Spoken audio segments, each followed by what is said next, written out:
Assalamualaikum teman-teman. Bismillahirrahmanirrahim. Raditu billahi rabba wa bil islami dina wa bi Muhammadin nabiyya wa rasula.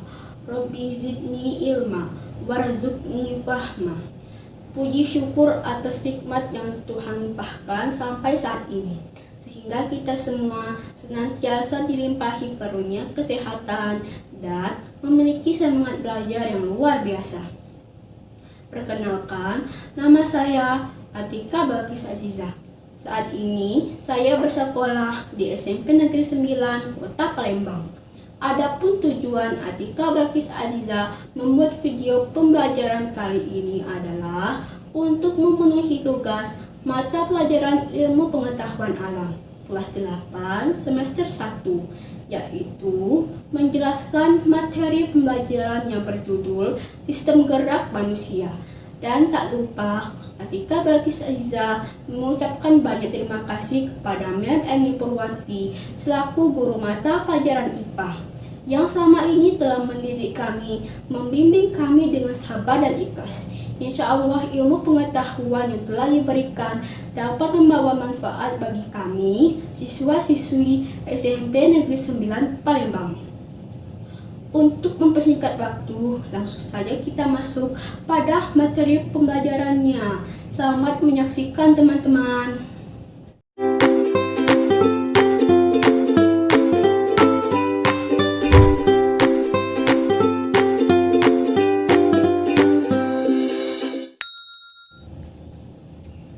Sistem gerak manusia. Teman-teman, kita ketahui sistem gerak merupakan satu kesatuan di tubuh kita yang membuat kita bisa bergerak seperti yang kita kehendaki. Sistem gerak pada tubuh manusia tersusun dari beberapa bagian, yaitu pertama, rangka, yang kedua, sendi, dan yang ketiga adalah otot. Teman-teman, pada kesempatan kali ini, izinkan Atika Balkis Azizah menjelaskan khusus pada materi sistem gerak pada manusia, yaitu rangka atau tulang pada tubuh manusia. Baiklah teman-teman, kita mulai dari pengertian rangka. Rangka adalah susunan tulang yang saling berhubungan dan membentuk tubuh dan membentuk dukungan fisik bagian makhluk hidup. Karena rangka merupakan suatu susunan tulang, maka pada tubuh manusia terdapat banyak sekali jenis tulang. Tepatnya, sebanyak 206 jenis tulang dewasa. Namun, ada fakta menarik teman-teman, yaitu tulang rangka manusia tidak semua orang memiliki 206 tulang. Namun, hal tersebut akan Atika Balkis Azizah jelaskan pada sub materi perkembangan tulang.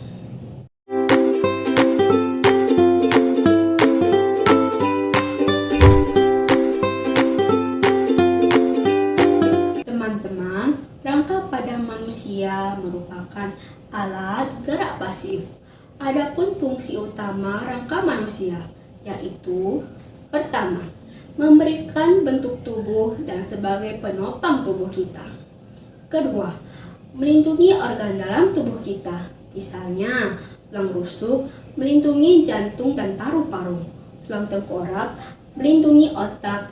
Ketiga, tempat menempelnya otot, yang merupakan alat gerak aktif sehingga dapat menggerakkan tulang kita. Dan yang keempat teman-teman, tulang memiliki fungsi lain, yaitu pada jenis tulang tertentu seperti pada tulang paha atau femur. Tulang paha yang ini ya teman-teman. Tulang juga berfungsi sebagai tempat pembentukan sel-sel darah. Sel-sel darah dibentuk pada bagian sumsum tulang, yaitu pada jaringan lunak yang terdapat pada bagian tengah tulang.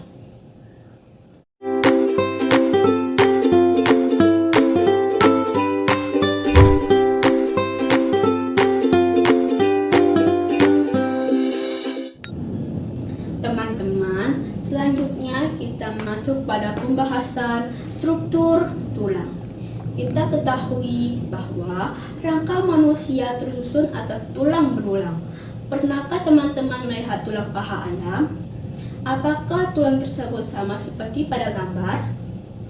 Apabila kita perhatikan, ternyata struktur tulang kita tidak halus, melainkan struktur tulang kita terdapat benturan pada bagian ujungnya yang berbentuk bulat, serta terdapat titik-titik kasar. Pada bagian ujung terdapat lekukan, tonjolan, dan lubang, serta masing-masing bagian ini mempunyai fungsi yang berbeda-beda. Misalnya teman-teman, lekukan dan tonjolan berfungsi sebagai tempat menempelnya otot. Sedangkan lubang berfungsi sebagai tempat keluar masuknya pembuluh darah dan saraf. Permukaan tulang selalu ditutupi dengan membran yang menempel dengan kuat di permukaan tulang. Atau lapisan permukaan tulang, membran itu disebut sebagai periostom. Pada periostom terdapat pembuluh-pembuluh darah kecil yang berfungsi membawa zat makanan ke dalam tulang. Sehingga periostom sangat penting dalam pertumbuhan dan perbaikan tulang. Pada bagian bawah periostom terdapat banyak tulang kompak atau disebut tulang keras, yaitu suatu lapisan tulang yang keras dan kuat. Tulang kompak mengandung sel-sel tulang, pembuluh-pembuluh darah, zat kapur, dan fosfor, serta serabut elastis. Teman-teman, tulang memiliki sifat keras dikarenakan tulang mengandung zat kapur dan fosfor. Sedangkan serabut elastis yang terdapat pada tulang kompak atau tulang keras yaitu memiliki fungsi pertahanan tulang agar tetap kuat, tidak mudah rapuh dan patah. Teman-teman, selain tulang kompak, terdapat tulang spons dalam tulang pipa atau tulang panjang yang terdapat di daerah ujung tulang. Teman-teman, ayo siapa tahu kenapa tulang spons menjadi ringan? Tulang spons menjadi ringan karena mempunyai banyak ruang-ruang kecil yang terbuka dan kurang kompak. Tulang panjang. Tulang panjang memiliki lubang atau saluran yang besar, yang mana saluran-saluran besar tersebut terdapat di tengah tulang panjang dan diisi oleh jaringan berlemak yang disebut sumsum. Teman-teman, sumsum merah tulang terdapat di daerah tulang panjang bagian ujung di antara tulang spons. Sedangkan sumsum kuning tulang terdapat di tengah tulang panjang dan bagian tengah berisi sebagian besar dengan lemak. Sumsum merah tulang pada orang sehat menghasilkan sel-sel darah merah dengan kecepatan sampai 3 juta per second loh. Sel-sel darah putih juga dihasilkan pada sumsum tulang, tetapi lebih sedikit jumlahnya. Ujung tulang panjang ditutup dengan suatu lapisan tebal, lunak, dan lentur yang disebut sebagai tulang rawan atau kartilago. Tulang rawan atau kartilago tersusun atas sel-sel yang dikelilingi oleh matriks protein yang dihasilkan oleh sel-sel tersebut. Selain di ujung-ujung tulang panjang, tulang rawan juga dapat ditemukan di ujung-ujung tulang rusuk, dinding saluran pernapasan, dan terdapat di hidung serta telinga.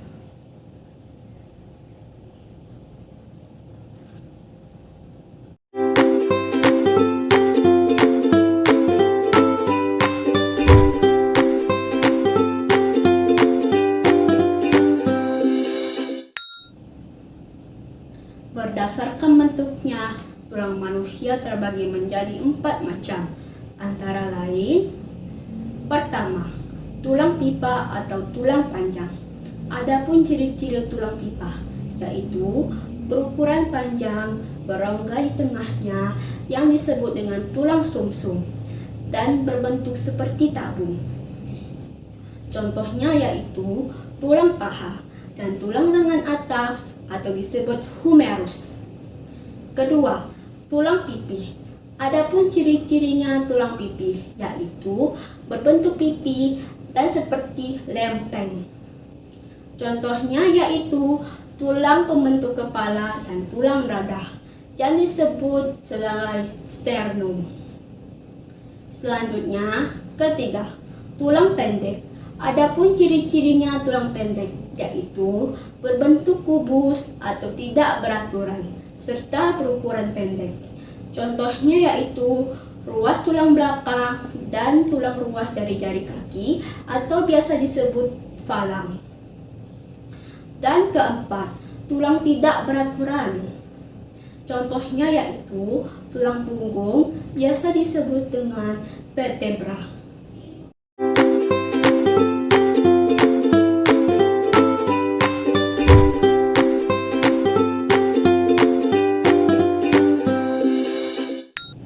Teman-teman, tadi kita sudah membahas mulai dari pengertian tulang, struktur tulang, fungsi tulang, dan bentuk serta macam-macam tulang.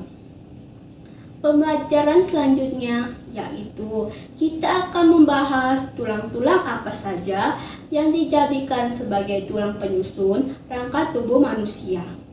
Rangka tubuh manusia tersusun atas beberapa bagian, yaitu pertama, tulang kepala yang biasa disebut sebagai tulang tengkorak atau tulang kranium. Kedua, rangka badan yang biasa disebut sebagai tulang aksial. Ketiga, tulang anggota gerak yang biasa disebut sebagai tulang apendikular. Teman-teman, pertama kita akan membahas tentang tulang kepala atau tulang tengkorak yang sering disebut sebagai tulang kranium. Tulang tengkorak terbagi atas banyak tulang-tulang pipih yang disambungkan oleh persendian. Tulang penyusun tulang tengkorak manusia yaitu terdiri atas pertama, tulang dahi atau biasa disebut tulang frontal. Kedua, tulang rahang bawah atau biasa disebut tulang mandibula. Ketiga, tulang rahang atas biasa disebut tulang maksila. Keempat, tulang kepala bawah biasa disebut tulang oksipital. Tulang oksipital berfungsi melindungi kepala bawah bagian belakang. Kelima, selanjutnya tulang pelipis disebut sebagai tulang temporal. 6. Tulang kepala belakang disebut sebagai tulang parietal. Tulang parietal berfungsi melindungi kepala bagian belakang bagian atas.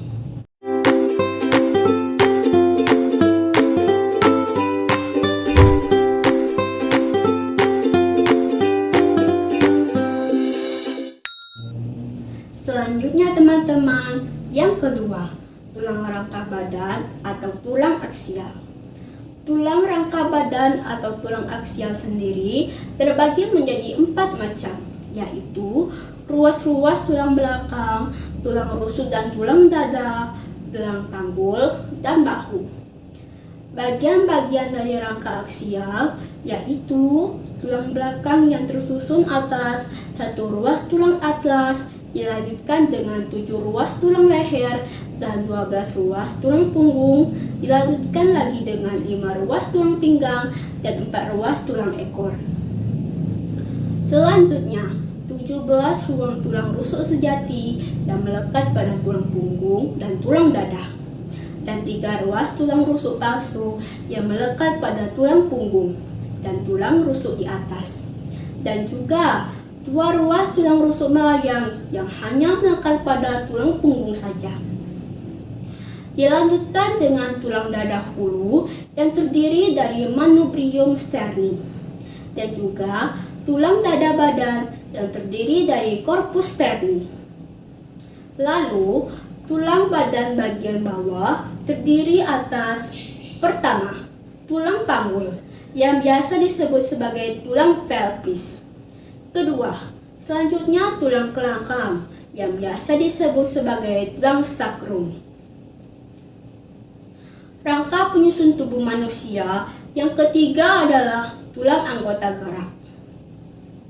Tulang anggota gerak yang bisa disebut sebagai tulang apendikular.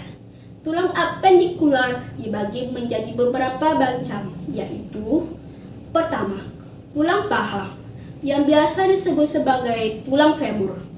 Kedua, tulang betis yang biasa disebut sebagai tulang fibula.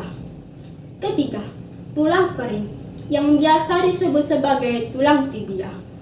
Keempat, tulang pergelangan kaki yang biasa disebut sebagai tulang tarsal. Kelima, tulang telapak kaki yang biasa disebut sebagai tulang metatarsal.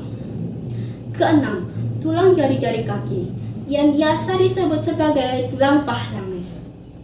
Selanjutnya, tulang lengan bagian atas yang biasa disebut sebagai tulang humerus.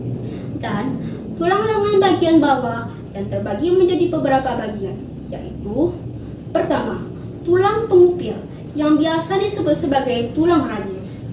Kedua, tulang hasta yang disebut sebagai tulang ulna. Ketiga, selanjutnya, tulang pergelangan tangan yang disebut sebagai tulang karpal. Keempat, tulang telapak kanan yang disebut sebagai tulang metakarpal. Kelima, tulang jari-jari tangan yang biasa disebut sebagai paha langis.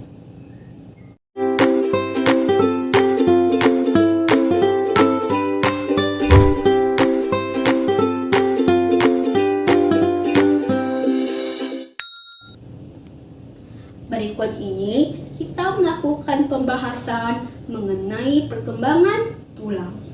Teman-teman, tulang yang ada pada tubuh kita merupakan suatu benda yang keras. Namun, tulang bukanlah suatu benda yang memiliki ukuran tetap. Atika Balkis Aziza yakin teman-teman pasti bertanya, kenapa hal tersebut bisa terjadi? Atika Balkis Aziza akan membantu menjelaskannya ya teman-teman. Teman-teman, sebelum kita dilahirkan, tulang yang ada di dalam tubuh kita tersusun dari tulang rawan atau kartilago. Secara bertahap, tulang rawan akan berkembang menjadi tulang keras. Akan tetapi, pada perkembangannya, tidak semua tulang rawan pada tubuh kita menjadi tulang keras. Contohnya yaitu tulang pada daun telinga. Tulang pada daun telinga dapat dilipat karena tulang yang terdapat pada daun telinga adalah tulang rawan. Contoh yang lain tulang rawan yaitu tulang hidung ataupun tulang rawan penyusun persendian. Tulang-tulang tersebut akan tetap menjadi tulang rawan sampai kita menjadi tua. Jadi, pada saat calon bayi yang masih ada di dalam kandungan, hampir semua tulang yang terdapat pada tubuhnya merupakan tulang rawan. Seiring dengan perkembangannya, calon bayi dan setelah kelahiran, tulang rawan berkembang menjadi tulang keras.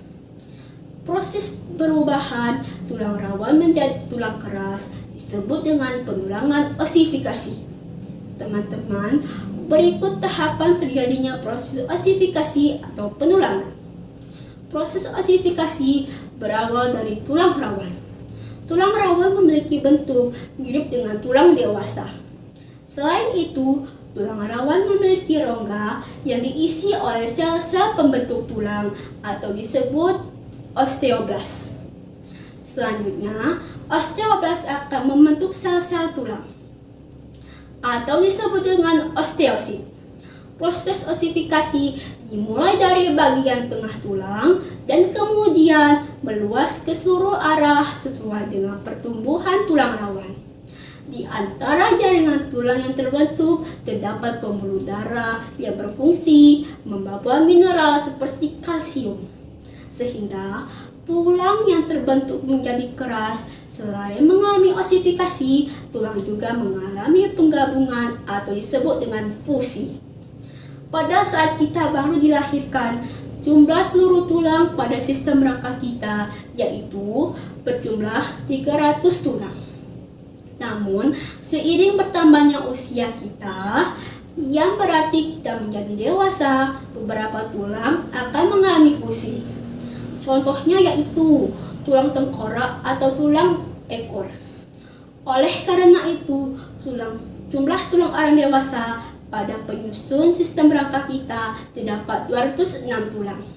Teman-teman, demikianlah penjelasan atas materi pembelajaran ilmu pengetahuan alam yang berjudul Sistem Gerak Manusia melalui media video ini. Insya Allah dapat membawa manfaat bagi kita semua. Atika Balkis Aziza akhiri dengan mengucapkan Alhamdulillah subhanakallahumma wa bihamdika asyhadu alla ilaha illa anta astaghfiruka wa atubu ilaik. Wassalamualaikum warahmatullahi wabarakatuh.